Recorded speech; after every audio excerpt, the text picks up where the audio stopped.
Hello friends, the reading Windows में आपका स्वागत है।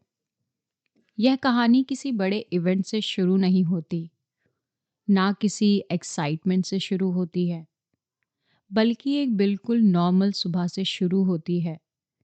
एक ऐसा आदमी जो अपने घर से बाहर निकलता है तो दुनिया को देखकर नाराज़ रहता है, जिसे लगता है कि सब कुछ गलत है और इंसान नियम तोड़ रहा है। पड़ोसी उसे रूड कहते हैं, बच्चे उससे डरते हैं और लोग उससे दूरी बनाए रखते हैं। लेकिन कोई यह नहीं पूछता कि ऐसा क्यों है। अ मैन कॉल्ड ओवे हमें उसी आदमी की जिंदगी में धीरे धीरे ले जाते हैं। एक ऐसे इंसान की कहानी जो बाहर से सख्त और अंदर से पूरी तरह टूटा हुआ है, जिसने जिंदगी में बहुत कुछ खो दिया है, लेकिन फिर भी रोज उठकर जी रहा है। यह कहानी हमें यह नहीं बताती कि खुश कैसे रहा जाए। यह कहानी दिखाती है कि जब कोई इंसान टूट जाता है तो वह दुनिया से कैसे लड़ने लगता है और कैसे कभी-कभी अजनबी लोग, छोटी परेशानियां और अनचाहे रिश्ते किसी भी जिंदगी में फिर से मतलब भर देते हैं। जो आप अब ऑडियो बुक को सुनना शुरू कर रहे हैं, तो किसी हीरो की तलाश मत करना। बस एक ऐसे इंसान को सुनिए, क्योंकि यह कहानी शायद आपको किसी अपने की याद दिला दे। अ मैन कॉल्ड ओवे की कहानी ओवे नाम के एक आदमी से शुरू होती है, जो बाहर से बहुत क्रैंकी, रूड और सेल्फ ऑब्सेस दिखाई देता है। वह हर दिन अपने मोहल्ले का इंस्पेक्शन करता है, गलत पार्किंग पे चिल्लाता है, टूटे नियमों पर नाराज होता है और लोगों को लगता है कि वह बस एक बूढ़ा आदमी है जो बिटरनेस से भरा हुआ है, जिसे किसी से बात करना पसंद नहीं है। लेकिन असल में ओवे का यह गुस्सा उसकी पर्सनालिटी नहीं है, बल्कि उसके अंदर छुपे डीप अकेलेपन, ग्रीफ और लॉस की प्रोटेक्शन वॉल है। क्योंकि ओवे की पूरी जिंदगी स्ट्रक्चर, रिस्पॉन्सिबिलिटीज और प्यार के इर्द गिर्द बनी थी, उसका बचपन भी आसान नहीं था। उसने बहुत कम उम्र में अपने पिता को खो दिया था और तभी से उसने सीख लिया कि इंसान को स्ट्रॉन्ग, इंडिपेंडेंट और डिसिप्लिन होना चाहिए। वही वैल्यू उसने अपनी पूरी जिंदगी निभाई। ओवे एक सिंपल और ऑनेस्ट आदमी थे, जो चीज़ों को ठीक करने में यकीन रखते थे। टूटे हुए सामान को फेंकने के बजाय रिपेयर करते थे और रिश्तों में भी वही अप्रोच रखते थे। उनकी जिंदगी पूरी तब हुई जब उनकी मुलाकात सोनिया से हुई। सोनिया उनकी एग्जैक्ट अपोजिट थी, वार्म, टॉकेटिव, ऑप्टिमिस्टिक और लोगों से जुड़ने वाली थी। जहाँ ओवे दुनिया के रूल से देखता था, वही सोनिया उसे इंसानों के रूप में देखती थी।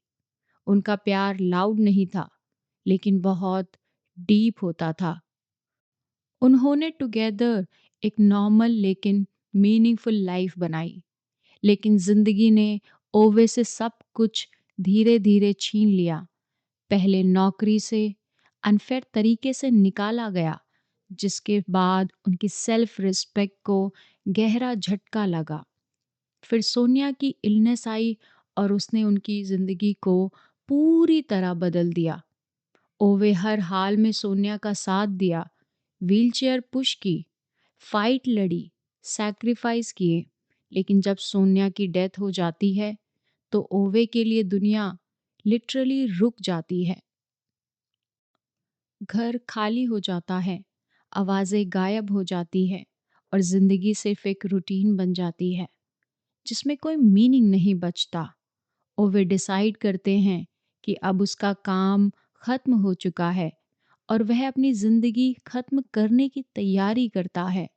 लेकिन हर बार कोई ना कोई इंटरप्शन आ जाता है और ये इंटरप्रिटेशंस ड्रामेटिक नहीं, बल्कि बहुत ह्यूमन होते हैं। कभी एक नेबर को मदद चाहिए होती है, कभी कोई एक्सीडेंट, या कभी एक एंग्री कैट जो खुद को मरने नहीं देता। और फिर आती है परना वेल, यानी जिसको परवा नहीं कहा गया, और उसका परिवार जो नॉइजी, मेसी और इम्परफेक्ट है, और बिल्कुल वैसे नहीं है जैसे ओवे चाहते हैं। परवाने स्ट्रॉन्ग हैं, डायरेक्ट हैं और डरती नहीं हैं। वह ओवे से सवाल करती हैं, उनसे आर्ग्यू करती हैं, उनसे हेल्प मांगती हैं और उसे अकेला नहीं रहने देती। धीरे धीरे ओवे की वॉल्स क्रैक होने लगती है। वह अब भी गुस्सा करता है, अब भी रूल्स को पसंद करता है, लेकिन अब वह लोगों की प्रॉब्लम्स में इन्वॉल्व होने लगता है। वह एक बुजुर्ग नेबर की डिग्निटी को बचाता है, जिसे ओल्ड एज होम भेजा जा रहा होता है। वह एक ब्रोकन आदमी को सुसाइड करने से रोकते हैं, क्योंकि वह पहचानते हैं कि दर्द कैसा होता है। वह एक लोनली टीनेजर को सपोर्ट करते हैं, जिसे सोसाइटी ने छोड़ दिया होता है। वह एक स्ट्रे कैट को अपनाते हैं, जो उसकी तरह स्टबर्न लेकिन अकेला है। और हर छोटे एक्ट ऑफ काइंडनेस के साथ ओवे के अंदर एम्प्टीनेस थोड़ा थोड़ा भरने लगती है। फ्लैशबैक हमें दिखाते हैं कि ओवे कभी कोल्ड इंसान नहीं थे, बल्कि वह हमेशा डीपली केयरिंग थे। बस उसने इमोशंस को एक्सप्रेस करना कभी सीखा ही नहीं था। जैसे जैसे कहानी आगे बढ़ती है, ओवे यह रियलाइज करते हैं कि जिंदगी का मतलब परफेक्ट होना या स्ट्रांग होना दिखना नहीं है, बल्कि उसको यूज़फुल बनाना है, किसी के लिए मायने रखना है, किसी के लिए खड़ा होना है। वह अपनी लाइफ खत्म नहीं करते, बल्कि दूसरों की लाइफ का एंकर बन जाते हैं। और जब अंत में ओवे इस दुनिया से जाते हैं, तो पूरा मोहल्ला समझता है कि जिस इंसान को वो प्रॉब्लम समझते थे, वही असल में बैकबोन थे, वही साइलेंट गार्डियन थे, वही इंसान था जो बिना शोर किए सब कुछ संभाल रहा था। और यही इस कहानी की सबसे बड़ी ताकत है कि हमें यह सिखाती है कि एंगर अक्सर पेन की लैंग्वेज होती है, कि लोनलीनेस लेक्चर से नहीं बल्कि कनेक्शन से ठीक होती है, कि प्यार हमेशा वर्ड्स में नहीं बल्कि एक्शन में दिखता है। और वे कभी कभी जिंदगी हमें बचाने के लिए बड़े मिराकल नहीं दिखाती, बल्कि बस एक ऐसे इंसान को भेजती है जो हमें अकेला नहीं रहने देता। और यही वजह है कि अ मैन कॉल्ड ओवे सिर्फ एक नोवेल नहीं है, बल्कि एक रिमाइंडर है कि हर डिफ़िकल्ट इंसान के पीछे एक कहानी होती है। और अगर हम थोड़ा रुक कर सुन लें, तो शायद हम किसी को बचा सकते हैं। अ मैन कॉल्ड ओवे हमें यह कहानी नहीं सुनाते कि खुश कैसे रहा जाए, बल्कि यह दिखाती है कि इंसान टूटने के बाद दुनिया से कैसे लड़ने लगता है। ओवे बाहर से क्रैंकी, रूड, सेल्फ ऑब्सेस लगते हैं, लेकिन अंदर उनके एक पेन छुपा है। आगे किताब बताती है कि ओवे का गुस्सा उनकी पर्सनालिटी नहीं, उनका पेन होती है। उसने अपनी लाइफ में अपनी वाइफ को खो दिया, अपना पर्पस खो दिया, उसके साथ ही जीने की वजह भी छोड़ दी। ठीक वैसे ही जैसे रियल लाइफ में कोई इंसान रिटायरमेंट के बाद या पार्टनर के जाने के बाद फील करता है।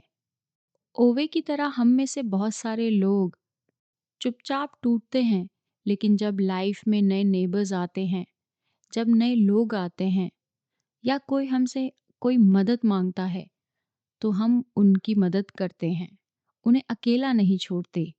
और यहीं से हमारी ऑब्जेक्टिविटी झलकती है। और यह किताब हमें यह भी सिखाती है कि रोज़मर्रा की छोटी हेल्प, केयर, प्रेजेंट हमारी लाइफ को इजी करती है। और कहानी ख़त्म होने के बाद भी दिल में रहती है, क्योंकि यह हमें याद दिलाती है कि अगली बार जब हम किसी गुस्सैल इंसान को देखें, तो उसे जज करने से पहले एक पल रुककर सोचें, हो सकता है वह इंसान भी बस किसी नॉक करने का इंतज़ार कर रहा हो। प्लीज़ कमेंट में बताइए आपको ये ऑडियो बुक कैसे लगी। Thank you everyone.